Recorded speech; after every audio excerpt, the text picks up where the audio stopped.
lisant Acte 13, 1 à 4, nous pouvons maintenant comprendre la volonté de Dieu comme le Saint-Esprit nous la révèle. Elle tient en quelques mots, mise à part par le Saint-Esprit. Voici la note dominante du message du ciel. Mettez-moi à part Barnabas et Saül pour l'œuvre à laquelle je les ai appelés. C'est mon œuvre, j'en prends soin moi-même. J'ai choisi et appelé ces hommes et je vous demande à vous, qui représentez l'Église de Christ sur la terre, de les mettre à part pour moi. Considérez ce message du ciel sous son double aspect. Ces hommes devaient être mis à part par le Saint-Esprit. Et c'était à l'Église de faire ce travail de mise à part. Le Saint-Esprit pouvait se fier à des hommes pour le faire dans un bon esprit. Ils étaient là, demeurant dans la communion de l'invisible. Et le Saint-Esprit pouvait leur dire, faites le travail de me mettre à part ces deux hommes. C'étaient là les hommes que le Saint-Esprit avait préparés. Et il pouvait dire d'eux qu'ils soient mis à part pour moi. Nous en arrivons à la racine, à la vie même de nos besoins, comme ouvriers du Seigneur. La question que nous posons est celle-ci. Que faut-il pour que la puissance de Dieu repose sur nous avec plus de force?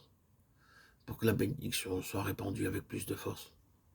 Pour que la bénédiction soit répandue avec plus d'abondance parmi ces pauvres gens et ces pécheurs qui périssent, parmi lesquels nous travaillons? Et la réponse du ciel est celle-ci. J'ai besoin d'hommes mis à part par le Saint-Esprit. Qu'est-ce que cela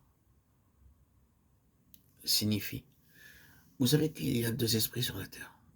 Christ a dit en parlant du Saint-Esprit que le monde ne peut le recevoir.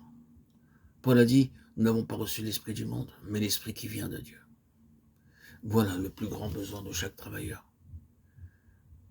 Que l'esprit du monde s'en aille et que l'esprit de Dieu entre pour prendre possession de la vie intérieure et de l'être tout entier. J'en suis sûr qu'il y a des serviteurs de Dieu qui crient souvent à Dieu pour que le Saint-Esprit descende sur eux comme un esprit de puissance pour leur œuvre. Et quand ils sentent cette puissance en eux et qu'ils sont bénis, ils en remercient Dieu. Mais Dieu veut quelque chose de plus et de mieux. Dieu veut que nous recherchions le Saint-Esprit et sa puissance dans notre propre cœur et dans notre vie, pour vaincre le vieux moi, pour rejeter le péché et pour que l'image magnifique et bénie de Jésus soit reproduite en nous. Il y a une différence entre la puissance du Saint-Esprit comme don et la puissance de l'Esprit qui nous donne la grâce de mener une vie sainte. Un homme peut souvent posséder une mesure de la puissance de l'Esprit, mais s'il n'a pas une grande mesure de l'Esprit en tant qu'esprit de grâce et de sainteté, cette lacune sera apparente dans son travail. Il peut être le moyen de conversion, mais il ne saura pas aider les autres à s'élever à un niveau plus haut de vie spirituelle. Et quand il viendra à disparaître, une grande partie de son œuvre périra avec lui. Mais un homme qui est mis à part par le Saint-Esprit est un homme qui s'est donné pour dire, Père, que le Saint-Esprit ait plein pouvoir sur moi, dans mon foyer, dans mon caractère, dans chaque parole de ma bouche, dans chaque pensée de mon cœur, dans mes sentiments à l'égard des autres. Que le Saint-Esprit ait les pleins pouvoirs.